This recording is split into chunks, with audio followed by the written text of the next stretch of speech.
با درود خدمت شما عزیز دلم. عزیزم در خدمت هستم با یک انرژی خوانی دیگه از سری انرژی خوانی های فال تاروت آدم و حوا و موضوع این لحظه انرژی خوانی ما میخوایم بدونیم آیا طرف احساسی شما دلتنگ شما هست، فرد مورد علاقه شما، آیا این فرد دلتنگ شما هست، آیا نگران شما هست، به چه چیزهایی در مورد شما فکر میکنه.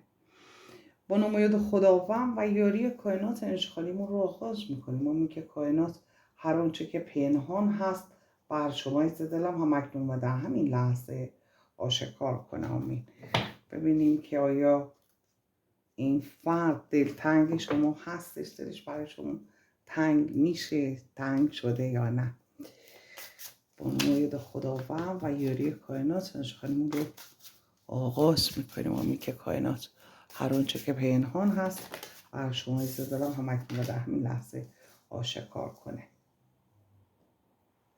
میگه یکم این فرد احساس میکنه که این رابطه نیاز به استراحت داشته، یعنی که در مورد این رابطه یکم فکر میکرده توی یک زمانی که نیاز به استراحت داشته، ولی خب اون چیزی که حس میکرده فکر میکنه جواب داده. مثل این فرد فرصت این که دلتنگ بشه، این فرد فرصت این که اصلا نداشته، این فرصت رو شما اینقدر بهش محبت کردی، عشق ورزیدی، بهش اصلا فرصت ندادی که بفهمه که شما عاشقش هستید، او عاشق شما هستش. یعنی که همش چیزی که از شما دیده عشق دیده، شما عاشق او هستید. فرصت نکرده بفهمه که او هم عاشق شما هست و بخواد برای شما یه قدمی برداره حتی. یعنی که شما بی‌دریغ بهش عشق ورزیدی، بهش عشق دادی و این فرد هم خب گیرنده بوده توی این مسئله. شما دهنده بودی از نظر عشق و او گیرنده بوده. یعنی که اون احساس نیاز رو نتونسته حس بکنه. انقدر شما این فرد رو لبریز کردی. مثل میمونه که شما یه مامانی هستی که بچه قبل از اینکه گرسنش بشه غذاشو دادی، اصلا نمیدونه گرسنگی یعنی چی و اون حس رو این فرد در کنار شما نداشته. همیشه تأمینش کردی شما و نذاشتی که اون خلأ رو حس بکنه و میخواسته کلا یه فاصله ایجاد بشه تا بفهمه اصلا کجای قضیه هست، آیا بدون شما میتونه. حالا اینکه اگر شما خیلی مصرانه ادامه داده باشی باز هم و خیلی تقاضا کرده باشی برای اینکه رابطه شکل بگیره دوباره، خب به تأخیر هی افتاده. مسئله دیگری که کائنات داره بهش اشاره میکنه، میگه مدیریت کردن، رهبری کردن رابطه. اینکه خب پیش خودش فکر میکرده که باید ثابت کنه این رابطه دست کی هستش. یعنی یه خورده اون غرورش رو در واقع داره بهش اشاره میکنه کائنات.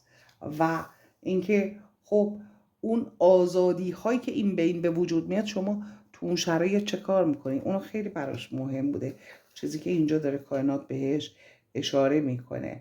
و عاشق، بله میگه این فرد عاشق هستش، این رو فهمیده که عاشق هستش، اینو فهمیده که نیاز داره به این رابطه و عقاب رو داره بهش اشاره میکنه. اینکه حالا به شما رو به عنوان یک هدف در نظر گرفته، میخواد به هدفش برسه، میخواد به این عشق برسه و منتها با روش خودش، حالا اگر شما خیلی تقاضا کردی این وسط، خیلی به سمتش حرکت کردی و خیلی به قول معروف شما سعی کرده همش رابطه رو نگه داری، خب یه خورده ممکن هست کار رو برای خودتون دشوارتر کرده باشید.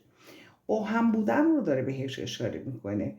دوست داره این فرد با شما باشه، دوست داره با شما وقت بگذرونه، دوست داره در کنار شما باشه این فرد. و حالا اینکه بدون من تو چه کار میکنی، خب یه جایی هستش که توی رابطه شما میبینی این فرد از شما فاصله گرفت، با اینکه شما بریز و به پاشه احساسی کردی فکر میکنی که شما داری ضرر میکنی. من همش بریز و به پاشه احساسی کردم، اون کاری نکرد و یه دفعه هم گذاشته رفته. میتونه همچین دیدگاهی شما داشته باشی، ولی خودتون رو جای اونم بذارید. یه نفر بوده که همش بهش عشق می‌ورزیده، حالا اون یه نفر در کنارش نیست، ولی خب به خاطر اینکه میتونه کنترل کنه احساسش رو، بنابراین میتونه اینقدر کنترل کنه که شما دوباره بیای به سمتش و تقاضا کنی. حالا اگر شما تغییراتی در خودت به وجود آوردی، این دلیل این هستش که این فرد هم به خودش اومده، به این عشق پی برده، زمانش رو داشته که بدون شما بودن رو تجربه کنه و بفهمه که نمیتونه واقعا بدون شما. ولی به هر جهت اینجا به میدان اوکما داره اشاره میکنه، یعنی که انگار که یک کشمکش، یک کش و قوسی اینجا بین شما صورت گرفته و یا در حال وقوع هستش این مسئله. همین که کائنات هر چه که پنهان هست رو همکنون در همین لحظه آشکار کنه. بله، ولی داره به این اشاره میکنه که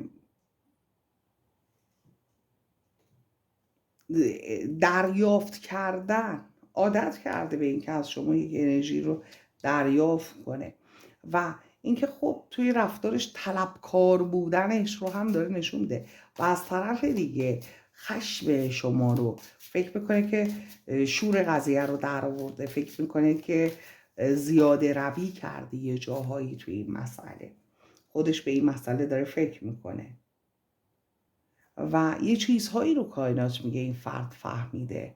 این فرد یه چیزهایی رو فهمیده، متوجه یک سری مسائل شده و از طرف دیگه احساس میکنه که بعضی ها مزاحمت ایجاد کردن. ببین اگر خودش هم اشکال داشته، خودش هم ایراد داشته، خودش هم باعث شده، اون رو قبول نداره که خودش باعث شده.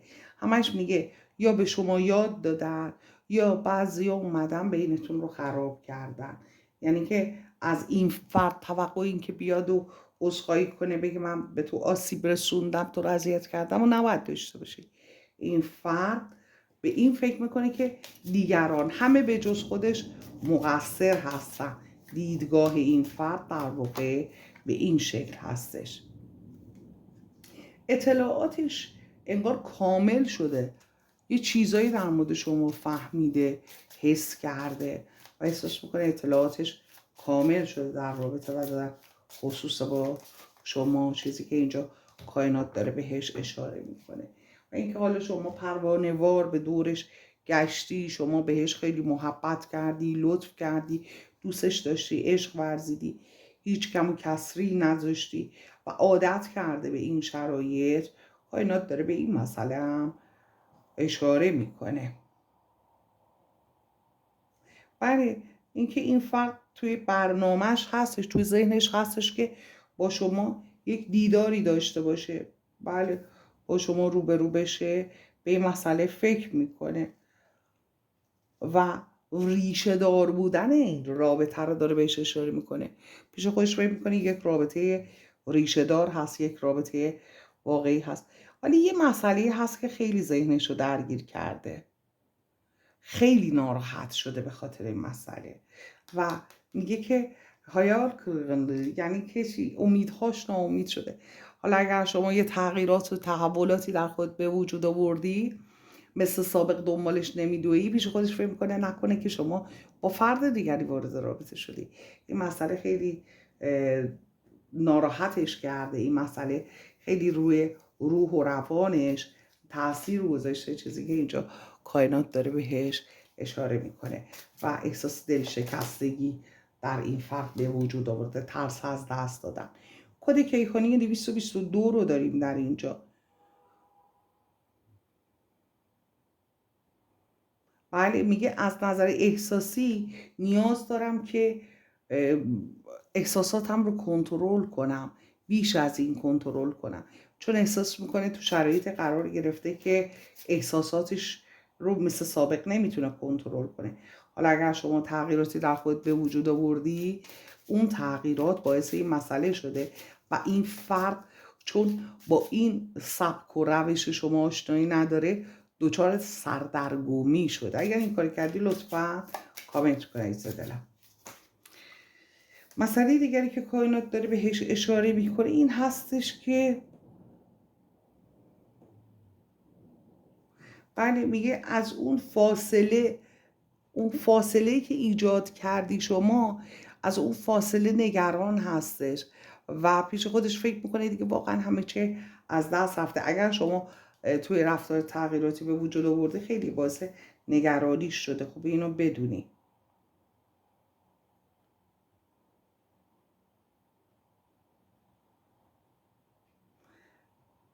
و بله غرورش رو داره بهش اشاره میکنه، اینکه خیلی خودش رو خاص میبینه، خیلی خودش رو یعنی اونو نمیتونی عوض کنی. اون چیزی که در وجودش هست به خودش خیلی ارزش میده، خودش رو خیلی دوست داره، به خودش خیلی اهمیت میده. ولی خب تغییراتی هم که ایجاد کردی روش تاثیر گذاشته، آره تاثیر گذار بوده.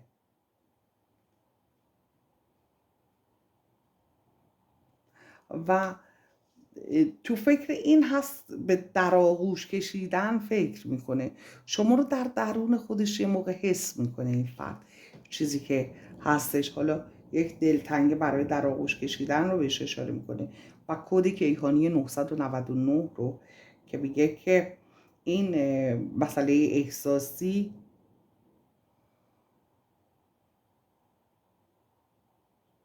بله میگه این مسئله احساسی رو که حالا اگر مشکلی احساس کرده میخواد اون مشکل رو حل کنه، اون مشکل رو ببنده، اون مشکل رو درست کنه.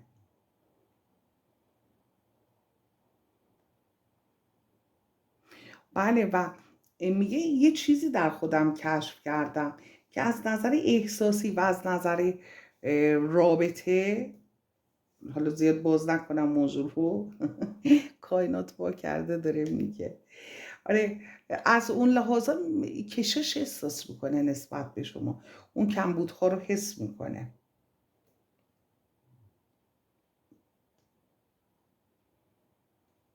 و میگه از روی ابرهای عشق دارم پرواز میکنم، یعنی که اون عشق رو حس کرده. ببین عزیز دلم، این فرد رو اگر شما بهش فرصت دادی که بفهمه این فرد عاشق شده، اگر تازه شروع کردی، یه چند روز هستش که شروع کردی این تحولات و تغییرات رو، این فرد داره آروم آروم حس میکنه. ولی در نهایت حس میکنه، بله حس میکنه، اون عشق رو حس میکنه این فرد.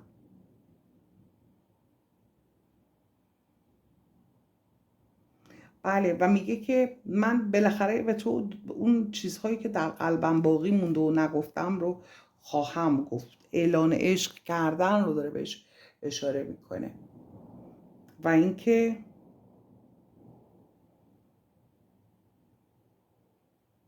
تمام آنچه که هست، هر آنچه که هست که شما نمیدونید رو با شما تقسیم خواهد کرد.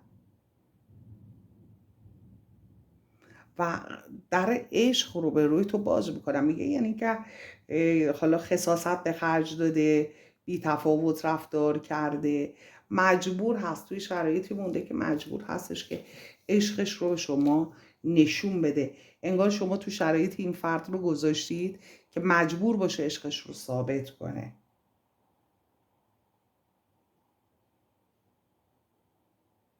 بله و میگه اون عشق رو دارم تصویرش رو میسازم، یعنی که حالا بخواد به شما به هر شکلی که شده اون عشقش رو ثابت کنه. یعنی توی همچین شرایطی خودش رو میبینه مجبور هست که عشقش رو ثابت کنه. و جشن گرفتن این مسئله رو داره بهش اشاره میکنه. در کنار شما جشن گرفتن، شادی کردن و ارتباط بهتر از قبل، بیش از پیش این ارتباط رو صمیمانه تر بخواد بکنه.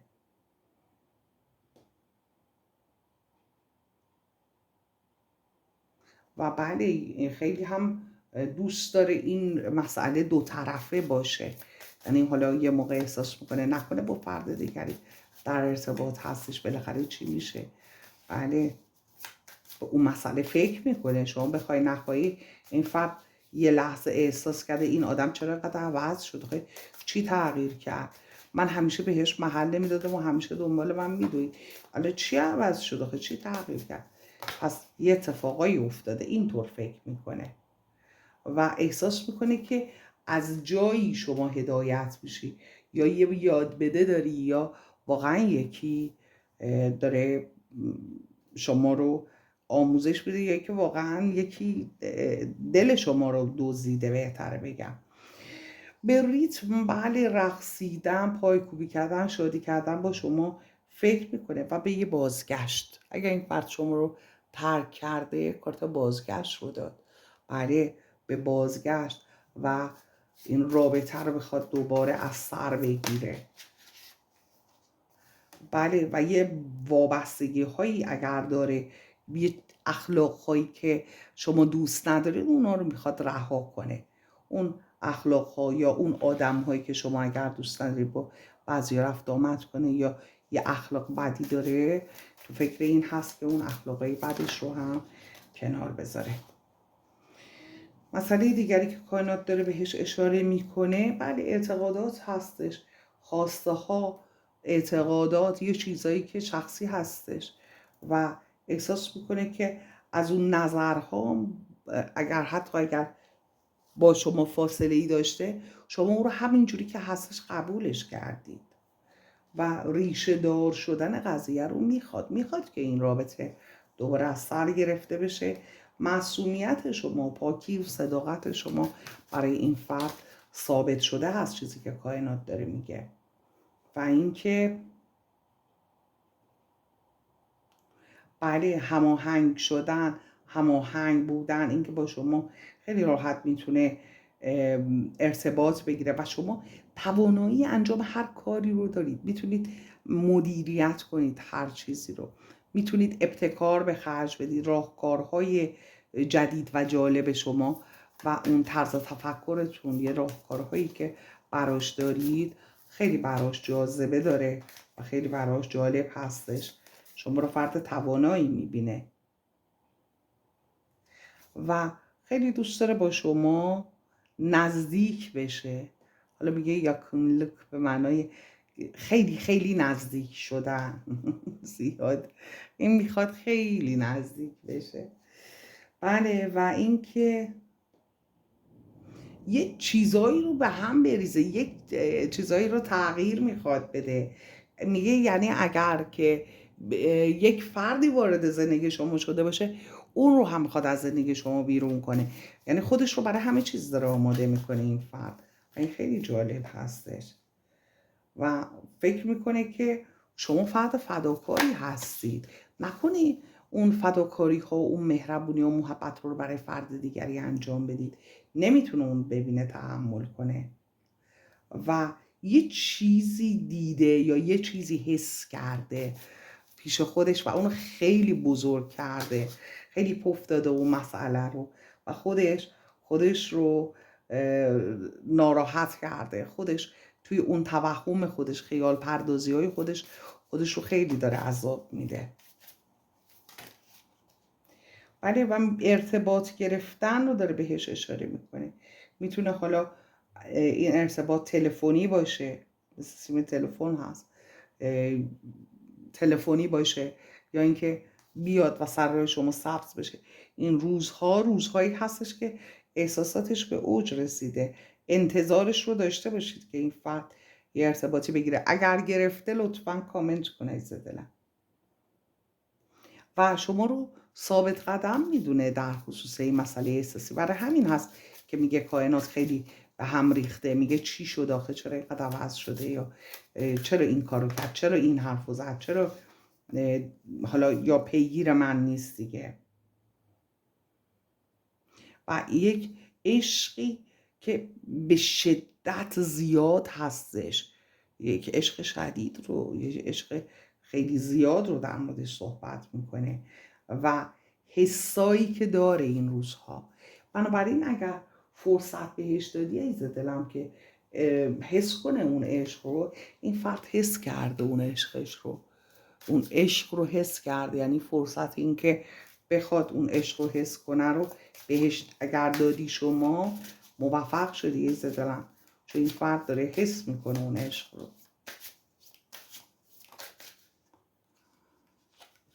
بله یه ماجراجویانه است، یک کارتی از که دیگری هستش که خود ماجراجویانه حرکت کردنش رو داره نشون میده. و اینکه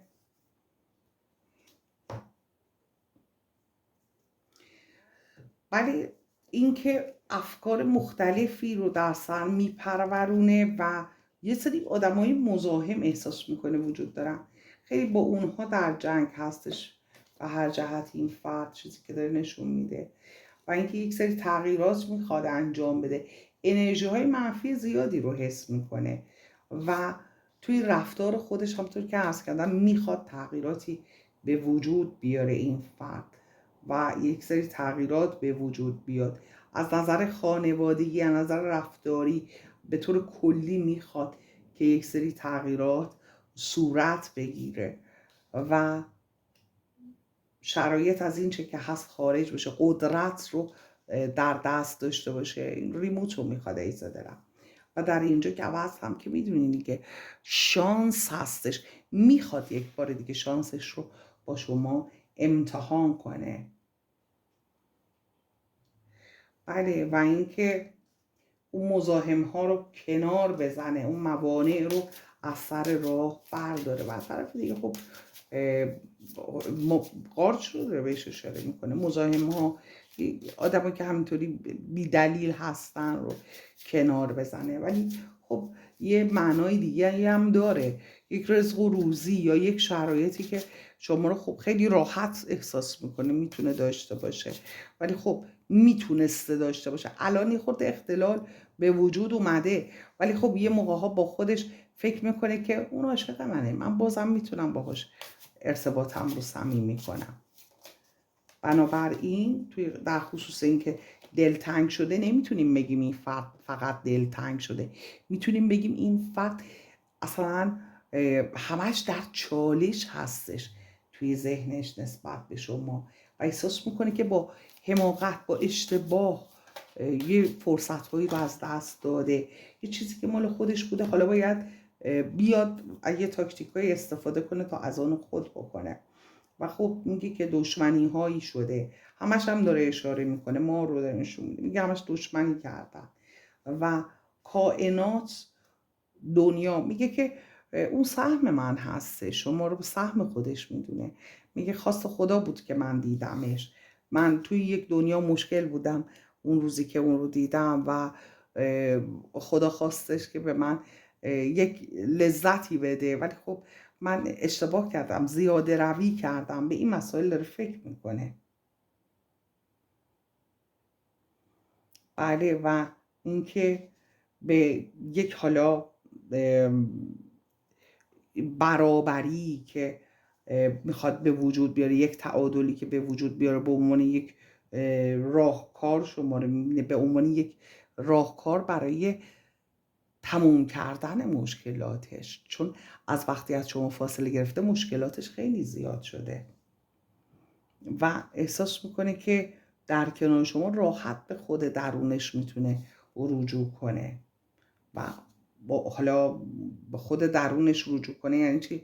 یعنی شما انقدر بهش توجه میکردین، انقدر توجه میکردین که این فرد احساس کمبودی نداشتش، خیلی راحت‌تر احساس میکرده که میتونه در کنار شما خودش رو ببینه. هیچ کس انقدر بهش توجه نکرده در زندگیش، اون کمبودهاش رو شما براش جبران میکردین. ولی خب حالا در نبود شما یا دور بودنش از شما، در تنهایی خودش باز یه جور دیگه خودش رو فهمیده، یه جور دیگه خودش رو شناخته. شما رو هم نسبت به شما هم آگاهی‌هاش بیشتر شده، با خودش به این فکر کنه که خب چقدر به من توجه میکرد، هیچ کس اونقدر منو دوست نداره. بنابراین از هم در کنار شما هم در نبوده، در این فاصله، از هر دو طرف که نگاه میکنه به خودش میرسه، احساس میکنه که هر جوری فکر میکنه این رابطه به نفعش هستش، ولی تلاش هاش رو داره بهش اشاره میکنه و اینکه خب حالا به هنر داره اشاره میکنه، به از نظر احساسی شما رو فرد هنرمند یا با احساسی میشناسه این فرد. و ولی میخواد با آغوش باز شما رو قبول کنه این فرد و پیش خودش فکر میکنه که از هر طرف که حرکت کنه، باز هم هر کاری که بکنه باز هم به این نتیجه میرسه که باید به سمت شما حرکت کنه و یه سری از رفتارهاش انگار شما دوست نداری. خیلی اشاره میکنه به اینکه یه چیزهایی رو در خصوص خودش میخواد تغییر بده. احساساتش رو اگر اینجا ماه رو در نظر بگیریم، خب خورشید رفتاره، ماه هم احساس هستش. حالا اگر ماه بگیم این ماه هستش به احساسش که به اوج خودش رسیده و خودش رو توی خلأ دیده، خودش رو توی خلأ پیدا کرده. بنابراین نه فقط به خاطر شما که بگیم فقط دلش تنگ شده، به خاطر خودش هم که هستش مجبور هستش که به سمت شما حرکت کنه. ببینید ما انرژی این لحظه، اون چی که در قلب این فرد میگذره رو داریم نگاه میکنیم. خب ممکن هست در دنیای واقعی این فرد وقتی وارد دنیای واقعیش بشه بگه من این موانع دارم، این مشکلات دارم، اینو باید حل کنم، اینو باید درست کنم، اینجا رو اینجوری باید بکنم، اونجا رو اونجوری باید بکنم، بعد برم آشتی کنم. ممکن هست اینها باشه، ولی در قلبش، در عمق قلبش این میگذره. یه کامنت داشتم میگفتش که هوا جون شما گفتید اینجوریه، این فرد منو دوست داره. خب آره دوست داره، داره نشون میده کائنات دوست داره، ولی خب اگر شرایطش اجازه نمیده بیاد دلیل بر این نیست که این فرد شما رو دوست نداشته باشه. دوست دارم عزیز دلم، چه تا این لحظه لایک سابسکرایب نکردید لطفا لایک کنید، سابسکرایب کنید، از چنل خودتون حمایت کنید. در نور باشید.